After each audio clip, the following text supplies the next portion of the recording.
जलन। ममता बहुत ही सीधी और प्यारी लड़की थी। वहीं सुनील एक सरल और आगे बढ़ने की सोच रखने वाला लड़का। सुनील, बेटा सुनील कहाँ है? अरे जरा एक गिलास पानी तो दे दो। हाँ माँ, अभी आया। क्या माँ, पानी तेरे सर के पास ही तो रखा है। क्या हो गया है, तबीयत खराब है क्या? अरे नहीं नहीं, वो उठने का मन ही नहीं कर रहा था तो देखा ही नहीं। वैसे क्या कर रहा है? यहाँ बैठ ना मेरे पास। माँ पढ़ रहा था। वो क्या है ना, नौकरी में तो वक्त नहीं मिलता, अब ऑफिस से घर आकर ही तो वक्त मिलता है। अच्छा अच्छा ठीक है, पढ़ ले जा बेटा। सुनील पढ़ लिख कर और आगे बढ़ना चाहता था, लेकिन माँ की तबीयत खराब देखकर सोचता है कि शादी ही कर ले। कब तक माँ का ख्याल वो अकेले रख पाएगा। तो एक दिन, माँ ये ममता है, मैंने इससे शादी कर ली है। तुम्हारी तबीयत भी ठीक नहीं रहती तो मैंने सोचा शादी कर लेता हूँ। घर संभालने वाली और तुम्हें संभालने वाली कोई आ जाएगी तो अच्छा रहेगा। माँ अचानक से सामने बहू देखकर हैरान रह जाती है। बेटा ये क्या बात होती है? न बैंड, न बाजा, न दहेज, न शगुन, ऐसे कैसे बहू आ गई? माँ तू तो जानती है मैं नौकरी के साथ पढ़ाई कर रहा हूँ, तो कहाँ से इतना पैसा बचा पाता कि धूमधाम से शादी करता। वैसे भी माँ, लोग तो आकर खाकर निकल जाएंगे, इसलिए बस वैसे ही। माँ जी, मैं आपका ख्याल रखूंगी। वैसे भी ये आगे की पढ़ाई कर रहे हैं, अच्छा कुछ कर गए तो सबके दिन फिर से अच्छे आ जाएंगे। सास को ममता की बात ठीक तो लगती है, लेकिन मन में कहीं ना कहीं लगता है कि कहीं बहू बेटे को लेकर फुर्र ना हो जाए और फिर तो वो रह जाएगी अकेली। बेटा देख, मेरा जो कुछ भी है वो सुनील ही है, और सुनील का भी अब इस दुनिया में मैं ही हूँ और कोई नहीं। क्या सुनील? बिल्कुल माँ, लेकिन आज से ममता भी मेरे जीवन का अहम हिस्सा है, जैसे तू है। सास को बड़ा बुरा लगता है कि उसकी सल्तनत में कोई और हिस्सेदार कैसे हो सकता है। कैसे कोई और उसके 30 साल के बेटे की जिंदगी में अचानक से आकर बराबर का हिस्सेदार बन सकता है। देख बहू, मैं भले थोड़ा बीमार रहती हूँ, लेकिन इसका मतलब यह नहीं कि घर की चीजों में मेरा कंट्रोल खत्म हो गया है। मैं आज भी इस घर की रानी हूँ, समझी? बेटा सोचता है कि ये माँ को अचानक से क्या हो गया। कल तक जो माँ कहती थी कि जिंदगी का कोई भरोसा नहीं, वो अचानक से जंग के मैदान की झांसी की रानी कैसे बन गई। माँ क्या हो गया है, सब ठीक है ना? अचानक कैसी बात कर रही हो? ममता का आज पहला दिन है, स्वागत करो उसका। आसपास की आंटियों को बुलाओ, नई दुल्हन की मुंह दिखाए करवाओ। खैर, सास सास होने का फर्ज निभाती है और बाद में एक सहेली के साथ बाहर निकल जाती है। क्यों नहीं बताया नहीं कि बेटे का ब्याह कर रही हो? वैसे तो सारा दिन हम ही में घुसी रहती हो। अरे मुझे भी तो अभी पता चला, यूं अचानक सर पर लेकर आ गया। कहता है बहू है माँ तुम्हारी। अब इसको भी इतना ही मैं प्यार करता हूँ जितना तुझे करता हूँ। लो जी, ये क्या बात हो गई? क्यों इतना प्यार करता है? अरे माँ का प्यार तो ज्यादा होता है। अब उसको तो कोई दूसरा पति मिल सकता है, लेकिन तुम ही बताओ, क्या माँ की ममता किसी और की हो सकती है? ना जी ना, बेटे को समझाओ ये बात। अरे क्या समझाऊं, मुझे तो खुद ही समझ में नहीं आ रहा कि क्या हो रहा है। जो बेटा कल तक माँ माँ करता था, अचानक से बीवी बीवी का राग आलाप रहा है। देखा, उसकी बीवी ना सुंदर और जवान है। सुंदरता के आगे तो एक से एक नहीं टिके, तो तेरा बेटा किस खेत की मूली है? सास को भी समझ में आ जाता है कि बहू की सुंदरता के आगे माँ का प्यार किसी काम का नहीं। उधर बीवी, ए जी, अम्मा जी सहेलियों को छोड़ने गई थी, अभी तक आई नहीं, हम देख आए क्या?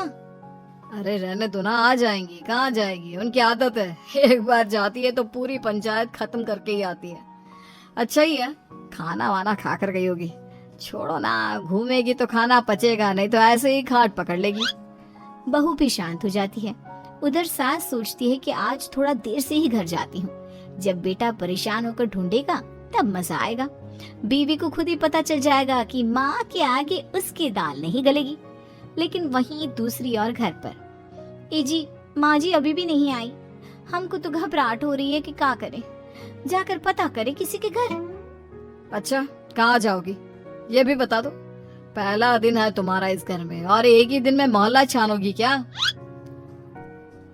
हाँ, तो आप भी तो नहीं जा रहे हैं ना, हमको फिक्र हो रही है। अरे यार, ये रोज का है अम्मा का, खाओ और सो जाओ। बस फिर क्या था। बेटा बहू खाना खाते हैं और कमरे में सोने चले जाते हैं। उधर जब सास को कोई देखने नहीं आता तो वो हार कर घर आ जाती है, जहाँ वो देखती है कि सारे घर की लाइट्स बंद है। सास को गुस्सा आता है। बहू, ममता बहू कहाँ हो? लेकिन सारे दिन की थकी बहू को ऐसी नींद आती है जैसे किसी ने भांग की गोली खिला दी हो। वो तो नहीं उठती। उठकर आ जाता है बेटा। क्या बात है अम्मा, काहे चिल्ला रही हो? अरे सो जाओ ना, सुबह की थकी है बहू। वो सो रही है, जोर से बोलोगी तो नींद खुल जाएगी उसकी। माँ को गुस्सा आ जाता है। फिलहाल तो सो जाती है, लेकिन मन ही मन ढेर सारा जहर बहू के लिए भरा होता है। सुबह बहू चाय बना रही होती है कि सास धीरे से गैस तेज कर देती है, जिससे चाय का बर्तन जल जाता है। और जैसे ही बहू चाय का बर्तन उठाती है उसका हाथ जल जाता है। मेरा हाथ जल गया। वो जोर जोर से चिल्लाकर इधर उधर भागती है कि सास थोड़ी देर में उसके हाथ में पानी डाल देती है।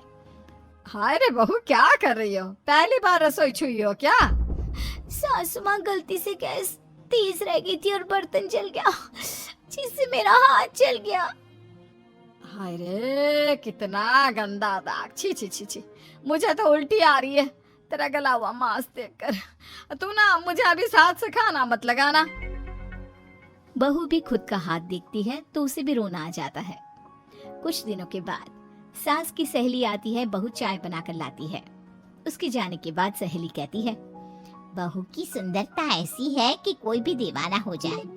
वैसे तेरे बेटे का क्या हाल है? अरे वैसा ही है, बहू के पीछे लट्टू। क्या करूं, कुछ समझ में नहीं आ रहा।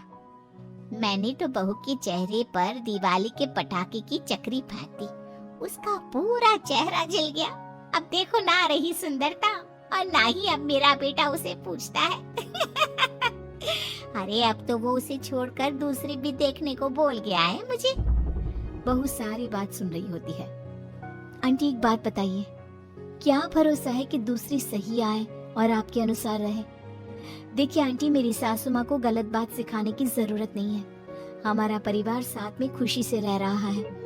देख बहू, मेरी सहेली की बेइज्जती ना कर, वही अच्छा रहेगा तेरे लिए, समझी? बहू नहीं मानती है। वो बार बार उनकी सहेली को घर से निकल जाने को कहती है। तभी सास की सहेली पास के चूल्हे से लकड़ी लाकर बहू के चेहरे पर लगा देती है। बहू जोर जोर से रोने लगती है। अरे ये क्या कर दिया? मैंने कहा किया, ये तो तूने किया। तू ही नहीं चाहती थी कि बहू बेटे के साथ रहे, भला मैं क्यों करूंगी? मैं तो चली, निपटो अब। बहू रो रही होती है, दर्द से चिल्ला रही होती है, लेकिन सास उसे डॉक्टर के पास नहीं ले जाती। तभी पति आता है। क्या हो गया ममता? ये दाग कैसे लगा? तुम कैसे जली?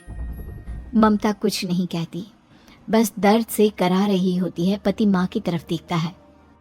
हो ना हो माँ, ये पक्का आपका काम है। आप ही ममता से जला करती थी ना। देखना माँ, अब पुलिस आएगी, केस बनेगा, लेकिन पहले मैं ममता को अस्पताल लेकर जा रहा हूँ। सभी अस्पताल जाते हैं, जहाँ डॉक्टर ममता की सास से कहते हैं, आपने तो नहीं जलाया ना बहू को? अब ममता की सास के तो पसीने छूट रहे होते हैं। वो घबरा कर कहती है, ना ना डॉक्टर साहब, कैसी बात करते हैं? हम क्या जलाएंगे अपनी बहू को? डॉक्टर ममता के पति से पूछते हैं, देखिए, क्योंकि ये ससुराल में जली है तो मामला पुलिस का बनता है, तो आप पहले पुलिस को बुलाइए, तभी इलाज पूरा होगा। सास डर जाती है कि अब तो बच्ची जिंदगी जेल में ही रहना होगा।